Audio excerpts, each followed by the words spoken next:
Olá, a graça e a paz. Hoje nós vamos iniciar uma série de mensagens sobre Mateus capítulo 5, sobre o Sermão da Montanha. O primeiro deles vai falar do verso 1 até o verso 3, que diz assim: vendo Jesus as multidões, Jesus subiu ao monte e, como se assentasse, aproximaram-se os seus discípulos e ele passou a ensiná-los, dizendo: bem-aventurados os humildes de espírito, porque deles é o reino dos céus. Vamos pensar na seguinte grande ideia: servindo a Cristo, os humildes de espírito encontrarão a verdadeira felicidade. Jesus, nesse Sermão da Montanha, apresenta o caminho para a verdadeira felicidade. Ele é quem ensina os discípulos sobre como deveriam viver para se tornarem pessoas realizadas. Ele ensina com toda a autoridade, como o maior pregador de toda a história, porque ele é a própria palavra encarnada, ele é a verdade, suas palavras são oráculos, suas obras, milagres, sua vida, modelo, sua morte, um sacrifício. Enquanto nós não podemos conhecer todas as faces dos ouvintes, ele conhece o coração de todos os seres humanos. Neste primeiro sermão sobre as bem-aventuranças, Jesus ensina sobre a verdadeira felicidade. Muitos acham que vivem felizes aqueles que não se privam de nenhum prazer deste mundo. Vivemos num mundo onde o homem é um obcecado pelo prazer. O hedonismo, a filosofia que ensina que o prazer é o fim último do ser humano, parece reger a humanidade. A grande questão é: onde está esse prazer? Nas coisas externas, no dinheiro, no sucesso, na cultura, no sexo, na diversão? Salomão buscou a felicidade na bebida, na riqueza, no sexo, na fama, e viu que tudo isso era vaidade, era correr atrás do vento, ou seja, sem sentido, sem proveito algum. John Piper disse que o problema não é a busca do prazer, mas o contentamento com o prazer terreno, carnal, raso, passageiro. Deus nos criou para o prazer. A busca da felicidade é legítima. O verdadeiro prazer está em Deus. O fim principal do homem é glorificar a Deus e gozá-lo para sempre. Diante disso, queremos meditar sobre 3 características dos humildes de espírito. A primeira diz que os humildes de espírito se opõem ao mundo. Os humildes de espírito reprovam o que o mundo ama, ou seja, o pecado, e ama o que o mundo reprova, o evangelho. Jesus diz que bem-aventurados os humildes de espírito. Na NVI e na NVT diz pobre de espírito. Feliz é o pobre de espírito e não a pessoa soberba, autossuficiente, aquele que não se exalta.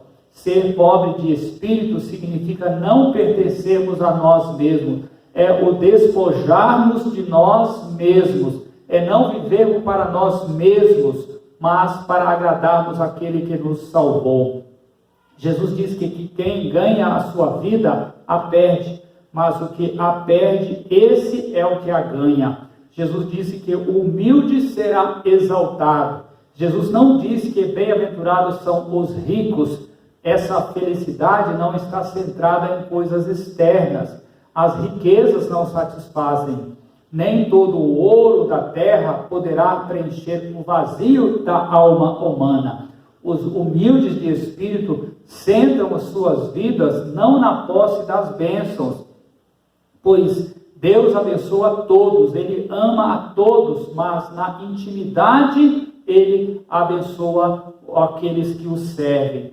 Um homem pode morar numa mansão e não ter prazer nela. Ele pode ter o domínio de um reino e não ter paz na alma. Por isso é o que o salmista escreveu: feliz é a nação cujo Deus é o Senhor.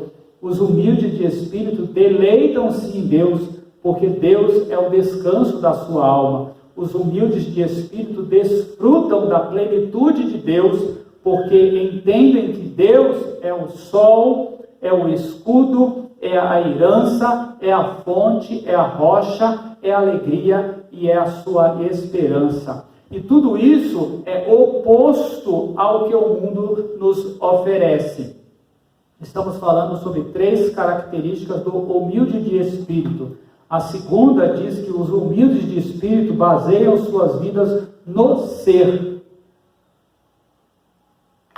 Antes de falarmos sobre o que é ser pobre de espírito, precisamos entender o que não é ser pobre de espírito. O que não significa ser pobre de espírito? Não significa pobreza financeira. A pobreza em si não é um bem, como a riqueza em si não é um mal. Uma pessoa pode ser pobre financeiramente e não ser pobre de espírito. A pobreza financeira pode ser fruto da obra do diabo, exploração, ganância. Pessoas que trabalham horas além do horário podem desejar ficar ricas porque são gananciosas. Não significa uma vida espiritual pobre também. Jesus não está elogiando aquele que são espiritualmente pobres, descuidados com a sua vida espiritual. Ser pobre ou desprovido de santidade, verdade, fé, amor, é uma grande miséria para um cristão. Jesus condenou a igreja de Laodiceia, dizendo: sei que tu és pobre, miserável, cego e nu.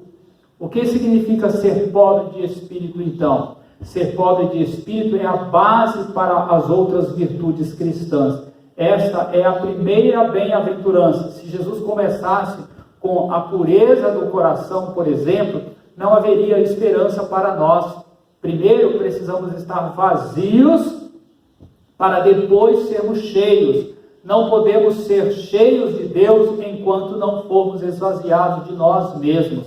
Esta virtude é a raiz, as outras são os frutos. Uma pessoa não pode chorar pelos seus pecados até saber que não tem méritos diante de Deus. Ele jamais sentirá fome e sede de justiça, a não ser que saiba que carece totalmente da graça de Deus. Então, ser pobre de espírito é reconhecer nossa total dependência de Deus. No grego, a palavra que Jesus usou para designar pobreza é ptokos, que descreve a pobreza absoluta e total daquele que está afundado na miséria.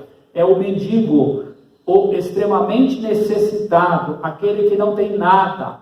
Feliz é o homem que reconhece sua total carência e coloca a sua confiança em Deus. Feliz é o homem que reconhece que o dinheiro, o poder, a força não significam nada, mas Deus é que significa tudo na sua vida. Alguns exemplos de pessoas assim. Moisés, ele disse: Senhor, quem sou eu? Eu não sei falar. Isaías clamou: ai de mim, estou perdido. Pedro gritou: Senhor, afasta-te de mim, porque sou pecador. Paulo clamou: miserável homem que sou. Então, ser pobre de espírito é expor a sua miséria ao Criador. Só vai ter prazer em Deus aquele que é pobre de espírito. Quem não é pobre de espírito não sente o sabor do pão do céu, não tem prazer na água da vida, que é a que mata a sua sede. Ser pobre de espírito é a nossa verdadeira riqueza. A riqueza de Cristo só pode ser apropriada pelos pobres de espírito. Jesus disse para a pobre igreja de Esmina: conheço a tua pobreza, mas és rica. Por que devemos ser pobres de espírito então? Enquanto você não for pobre de espírito, jamais Cristo será precioso para você. Enquanto não enxergarmos nossa própria miséria, jamais veremos a riqueza que temos em Cristo. Enquanto você não perceber que está perdido, jamais buscará refúgio em Cristo. Enquanto não enxergar a sua condição manchado pelo pecado, jamais desejará o perdão e a graça de Cristo. Enquanto você não for pobre de espírito, você não estará pronto para receber a graça de Deus. Aqueles que abrigam sentimentos de autossuficiência e se sentem saciados, jamais terão sede de Deus. Aqueles que se sentem cheios de si mesmos jamais poderão ser cheios de Deus. Aqueles que pensam que estão ou que são, jamais buscarão o médico. Aqueles que pensam que têm mérito, jamais desejarão ser cobertos pela justiça de Cristo. Enquanto você não for pobre de espírito, você não pode ir para o céu. O reino de Deus pertence aos pobres de espírito. A porta do céu é estreita e aqueles que se consideram grandes aos seus olhos não podem entrar lá. Como podemos saber que somos pobres de espírito?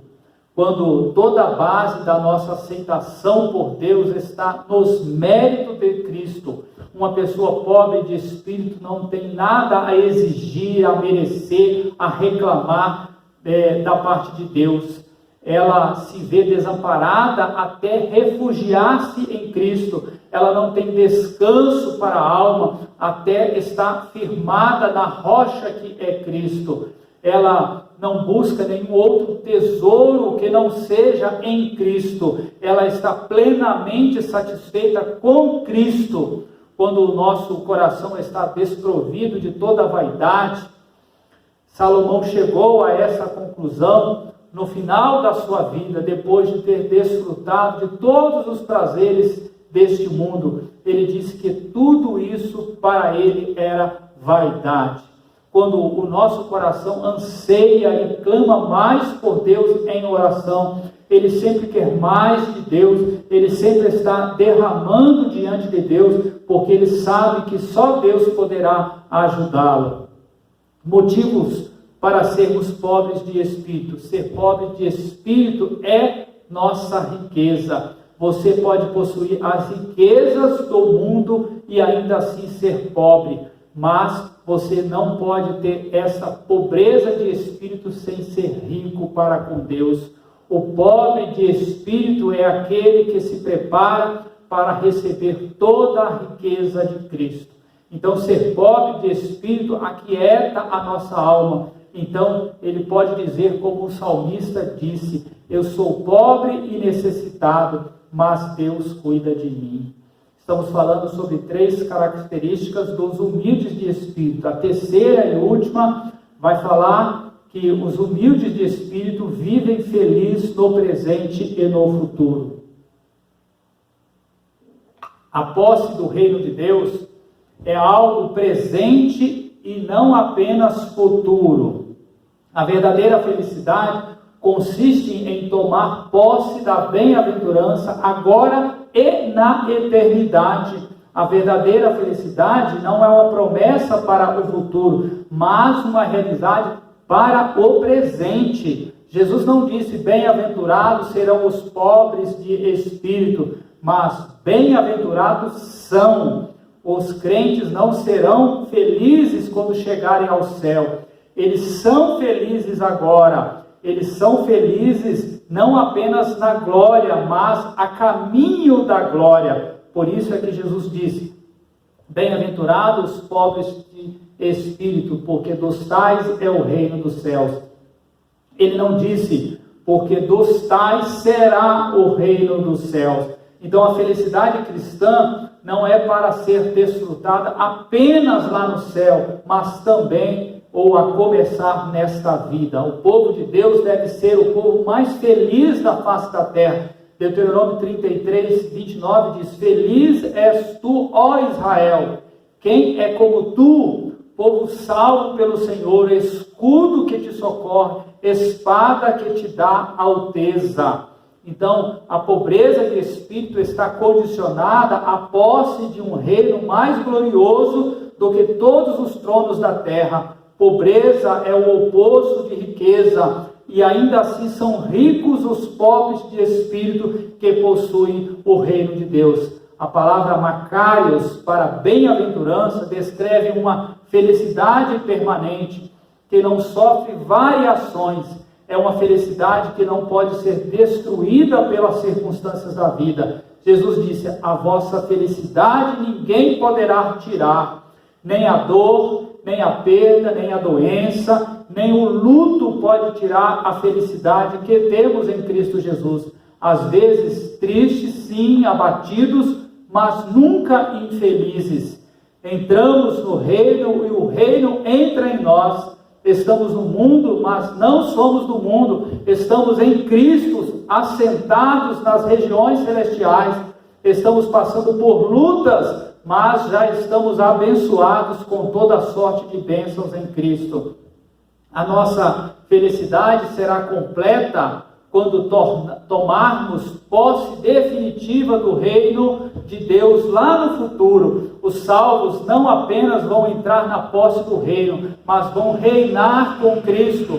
Participaremos do governo dele, pois somos sua igreja, seu povo, que lhes confiou a vida e o cuidado nas suas mãos. O reino dos céus excede ao esplendor dos maiores reinos do mundo, porque o fundador deste reino é o próprio Deus, porque este reino é mais rico do que todas as riquezas de todos os reinos da terra. Tudo que é do Pai é nosso, somos os herdeiros de todas as coisas, porque o reino dos céus excede aos demais em perfeição. A glória de Salomão serão nada diante desse reino, porque o reino dos céus excede em segurança. Nada contaminado vai entrar lá, nenhuma maldição, nenhuma impureza, nenhuma corrupção, porque o reino dos céus excede em estabilidade. Os reinos do mundo cairão e caíram, mas o reino de Deus permanecerá para sempre. O crente mais pobre é mais rico do que os reis mais ricos da terra. No início, eu citei a grande ideia dizendo que, servindo a Cristo, os humildes de espírito encontrarão a verdadeira felicidade. Encontrarão a verdadeira felicidade, pois fora dele, fora de Cristo, não existe felicidade. Ele é a própria expressão da felicidade, do prazer maior do cristão. Tudo abaixo de Cristo é passageiro. Nele tudo subsiste. Para tanto, precisamos escolher andar com Ele, confiar nossas vidas ao seu domínio e cuidado. Encontrarão a verdadeira felicidade, porque Ele dará aos humildes, aos pobres de espírito, o reino dos céus. Mas será que temos andado de modo digno para entrarmos neste reino? Sua vida está esvaziada de toda a vaidade deste mundo? Você tem sede pelas coisas do céu ou deste mundo? No tempo de Cristo, quem entrou no reino não foram os fariseus que se consideravam ricos em méritos, nem os zelotes que sonhavam com o estabelecimento do reino com sangue e espada, mas os publicanos, as prostitutas, o refúgio da sociedade humana, que sabiam que eram tão pobres que tinham nada para oferecer. Tudo o que podiam fazer era clamar pela misericórdia de Deus. Se é assim que você tem andado, saiba que o reino é seu. Que Deus vos abençoe, dando o seu reino com a atitude de alguém que é pobre ou humilde de espírito. Amém.